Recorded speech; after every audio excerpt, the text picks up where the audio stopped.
Hey there, welcome to a new video. In this video we're going to talk about Glue Compressor.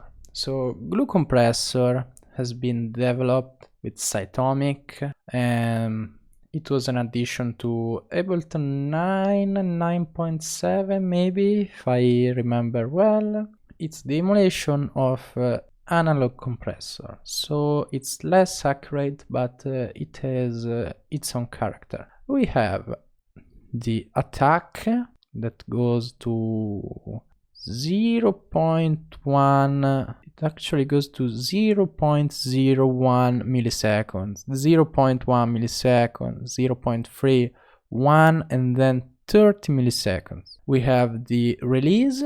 We also have the auto. This is expressed in 100 milliseconds, 200 milliseconds, 400 milliseconds, and so on. Then we have the ratio. We have 2, 4, and 10. And also in the info box we can see that the knee becomes sharper at higher ratios, so we don't have any value, it's just linked to the ratio. And we have the threshold, we have the makeup, we have a soft clip, and then we have the range.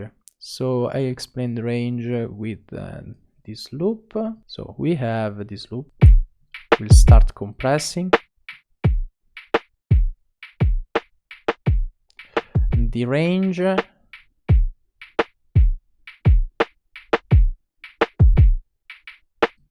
just scales down all the thing. So the range is really cool because we might want to make 5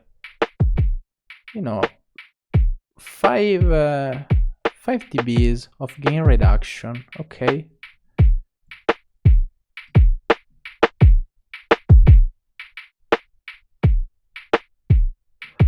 But we want more compression. We see that the needle is coming down. If we want more compression, but more overall compression, but not going over the 5 dBs, we can just narrow the range down to 5 dBs. Okay, now if we have set the threshold at the same values, we have way less gain reduction. But if we turn it all the way down,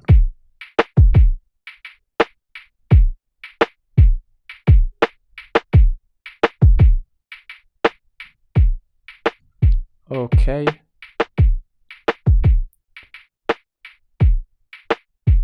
I have a way more controlled compression. We are compressing up to 5 dBs only. It's not going over. So we can go really heavier with this compression, but it's limited. It's limited in this range. Then we have the makeup, and this is where the soft clip comes in handy. We have here the clip that lights up whenever the sound is going over 0 dBs, but we can clip it and have some crispy sound. We are just clipping here. We can clip it and have a way more controlled sound. We also have the sidechain module. It's the same for the compressor. And this is it. Hope you enjoyed this video. See you in the next one.